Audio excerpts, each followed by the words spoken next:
Pierre Houston nous livre son 3e volume, et non pas 3e opus, les tiroirs sont pleins, mais certainement le plus élaboré parce que nous y trouvons 3 veines qui sont très complémentaires, mais qui quand même contrastent fort. C'est la veine du propos, la veine de l'ironie et la veine de la poésie, plus une ou deux grandes vociférations, comme il en a le secret. Il s'agit de Conversations journalières aux éditions Les Parallèles croisés, les lieux dits de l'Université de Strasbourg. Le recueil est dédié au prolétariat intellectuel, avec, pour commencer, une citation de Jean Rictus. Il s'agit donc d'un propos sur une pauvreté, qui est certainement une pauvreté à la fois matérielle, mais je pense surtout une pauvreté, ou disons un sentiment de pauvreté intellectuelle et surtout morale, qui n'empêche pas évidemment l'ironie. L'articulation est extrêmement cadencée, il y a une vingtaine de chapitres, dans chacun il y a le propos, ensuite il y a la facture des dépenses du jour, et ensuite il y a le poème. Je commence par évoquer une ou deux fois le propos. Il s'agit donc de s'adresser à quelqu'un dans un café. L'autre personne est fictive, peut-être, réelle, on ne sait pas, elle n'est pas présentée, et elle peut tout simplement représenter l'auteur lui-même dans un effet de miroir. Voici par exemple ceci. Nous sommes à l'heure tous les deux, un peu en avance. Je vais vous prendre ce fameux thé, vous savez, avec ce bouquet aux fleurs aromatisées, avec des pétales rouges, jaunes et bleus, je crois. Oui, il y a des fleurs bleues, j'en suis sûr.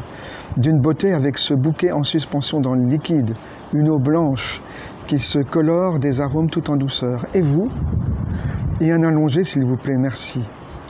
J'ai relu, mélancolique, des sous-bois et des forêts, Chateaubriand, etc., etc.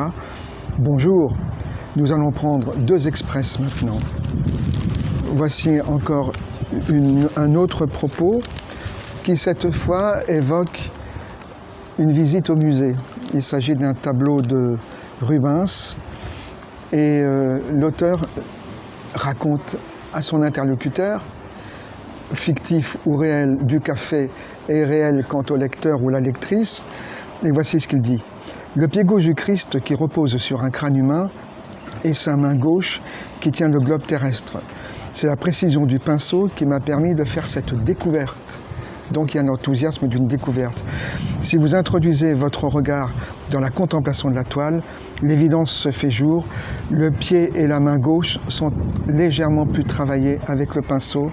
La main et le pied font apparaître une précision subtile qui apporte un corps de vie au pied et à la main, etc., etc., avec une très très belle phrase proustienne extrêmement bien cadencée. Suit après le budget. Journée d'un homme nécessiteux et seul.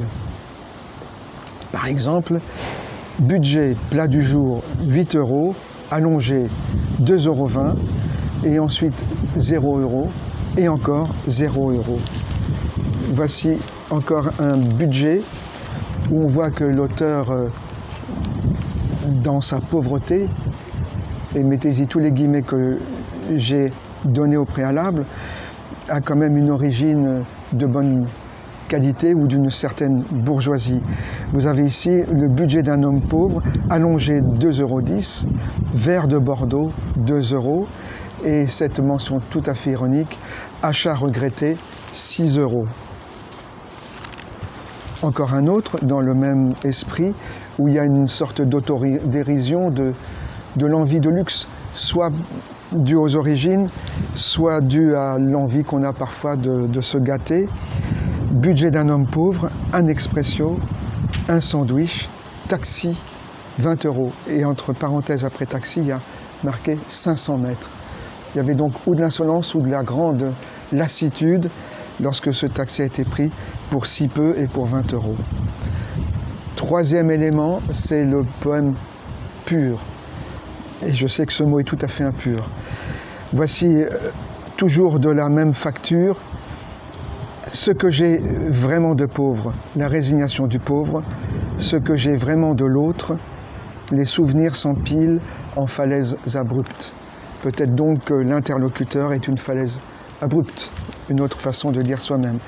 Autre façon de poème, je vous regarde dans un lointain, je le sais, je vous touche sans vous sentir, distanciation en exergue, ce sont des gens ailleurs, je suis un maximum du vrai sans retour possible, changement de vie, la ligne en go est effacée.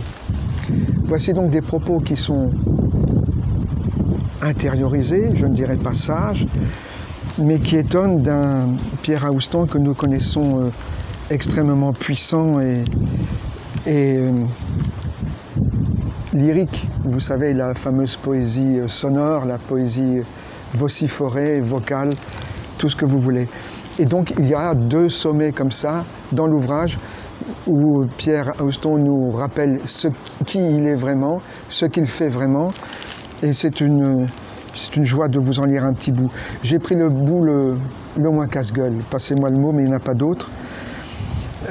Simple et cadencé, comme ça je ne vous ferai pas honte et à l'auteur et à vous. Je fais fi du défilé militaire, je fais fi du carnavalesque, je fais fi de la parade des hommes, je fais fi de l'éminence du classique, je fais fi de tourner avec la terre, je fais fi de la mesure conjuratoire, je fais fi de l'alcool dansé, je fais fi du poulet mort automatisé, je fais fi de l'aléatoire propriatoire, je fais fi de la suffisance statique, je fais fi de ceux qui aspirent les mots.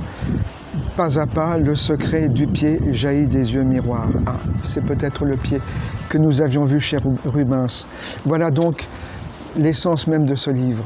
Et alors, particularité assez charmante, il est extrêmement codifié. Je dirais, il y a presque une codification comme la pornographie d'Internet, avec ses catégories, 1, 2, 3, propos, facture, ou disons budget de la journée. Et à la fin, vous avez donc le poème, 1 ou 2 vociférations, mais il y a un détail extraordinaire. Tout ceci est chiffré, les factures par elles-mêmes, les chapitres par un chiffre romain, mais il n'y a pas de pagination. Donc peut se perdre, on est invité à se perdre dans un propos extrêmement structuré pour mieux en faire crier la folie.